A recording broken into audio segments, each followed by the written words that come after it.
మీకులాంటి ముసలి వాళ్ళు అందరూ కూడా పెన్షన్ 4000 చేస్తున్నారు ఏంటి, మర్చిపోకండి.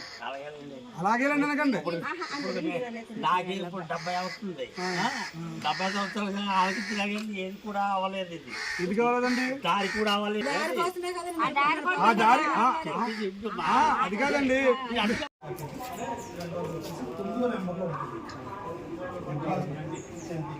అలాగే ఎమ్మెల్యే అభ్యర్థి వచ్చేసి 3వ నెంబర్ ఇది మీతో పాటుగా ఒక నలుగురు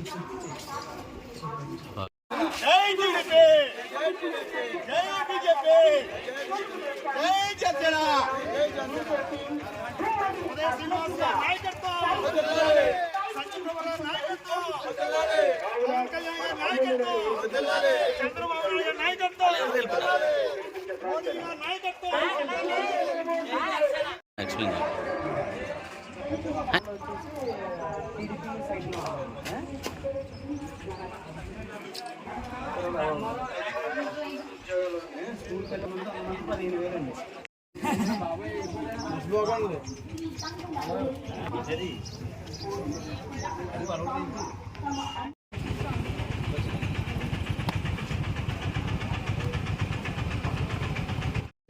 జై జనసేన, జై పవన్ కళ్యాణ్ గారు, జై ఉమ్మడి కూటమి.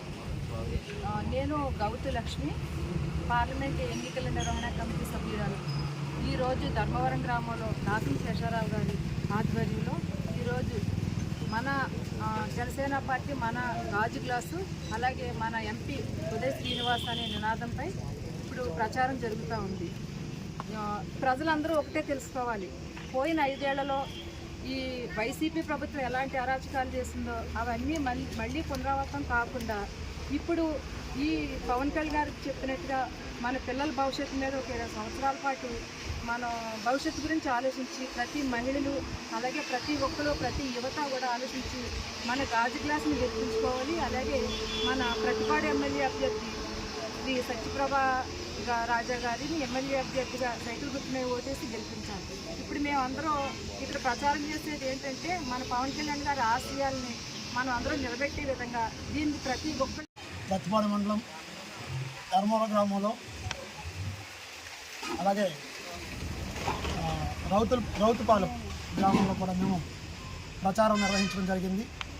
ఈ కార్యక్రమంలో ప్రతి ఇంటికి వెళ్ళి ఉదయ శ్రీనివాస్ గారు గుర్తైనటువంటి గాజు గుర్తుని అందరికీ కూడా పరిచయం చేయడం, ఓటు ఎలా వేయాలి, ఏ విధంగా వేస్తే అది కరెక్ట్గా ఓటుగా పడుతుందని చెప్పేసి వాళ్ళందరూ కూడా అవేర్నెస్ చేయడం కూడా జరిగింది.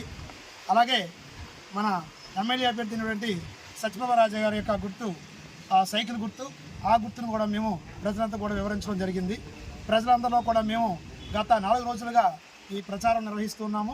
నిర్వహించినప్పుడు ప్రజలందరిలో కూడా మంచి స్పందన వస్తుంది. ఉమ్మడి అభ్యర్థులైనటువంటి ఉదయ శ్రీనివాస్ గారికి అలాగే రాజా గారికి కూడా అఖండ మెజార్టీ ఇచ్చే విధంగా మాకు కనిపిస్తూ ఉంది. ఎక్కడైనా సరే వాళ్ళు జేజేలు పలుకుతూ ఖచ్చితంగా మీ ప్రభుత్వం వస్తుందని చెప్పేసి వాళ్ళు మాకు ధైర్యాన్ని కూడా నింపిన సందర్భాలు కూడా కనిపించాయి. అయితే మేము ఉదయ శ్రీనివాస్ని మీరు ఎందుకు ఎన్నుకోవాలి, లేకపోతే మా ఉమ్మడి అభ్యర్థి సత్యప్రభ రాజా గారిని ఎందుకు అనుకోవాలని చెప్పేసి మేము వాళ్ళు ఎవరన్నా అడిగినప్పుడు మేము దానికి సమాధానం చెప్పడానికి ధీటుగా సమాధానం ఇస్తూ ఉన్నాము. అయితే మా యొక్క మేనిఫెస్టోలో ఉన్నట్లయితే మేము చూసుకున్నట్లయితే గత ప్రభుత్వం వైసీపీ ప్రభుత్వంలో 2 విషయాలు కనిపించాలి. 1 సంక్షేమానికి ఇవ్వాలి, 2 ఆదాయం పెంచే మార్గం ఉండాలి. అయితే వైసీపీ ప్రభుత్వం అనేది సంక్షేమాన్ని పూర్తిగా ఇచ్చేసి ఆదాయం యొక్క ఉత్పత్తిని ఆదాయం పెంచే విధానాన్ని పక్కన పెట్టిన సందర్భం కనిపించింది. ఇప్పుడు మనం వచ్చే ఉమ్మడి ప్రభుత్వం చూసుకున్నట్లయితే ఖచ్చితంగా మేము అభివృద్ధికి పెద్దపీట వేసినట్టే అవకాశం ఉంది. దాంతోపాటుగా సంక్షేమాన్ని కూడా ఇవ్వడం జరుగుతుంది. అయితే యువతకి ఉపాధి కల్పించడం కోసం 20 లక్షల రూపాయలు వాళ్ళకి ఆర్థిక సహాయం చేసి వాళ్ళకి పెట్టుబడికి సహాయంగా అందించడం జరుగుతుంది.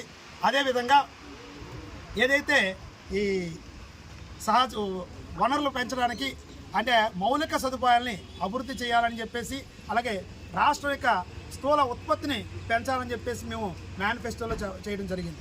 అలాగే అన్ని వర్గాల వారికి సంక్షేమం కోరుకుంటూ ధరలు ఏవైతే ఉన్నాయో, పనులు ఏవైతే ఉన్నాయో, విద్యుత్ ఛార్జీలు ఏవైతే ఉన్నాయో వాటిని తగ్గించే దిశగా మా మేనిఫెస్టోలో మేము ఏర్పాటు చేయడం జరిగింది. అదేవిధంగా ఇప్పుడు ఎవరైతే భవన నిర్మాణ కార్మికులు ఉన్నారో వాటికి అనుబంధ సంస్థలు ఏవైతే ఉన్నాయో వాటన్నిటికీ కూడా పెంచే విధంగా వాటిని బలోపేతం చేసే దిశగా మేము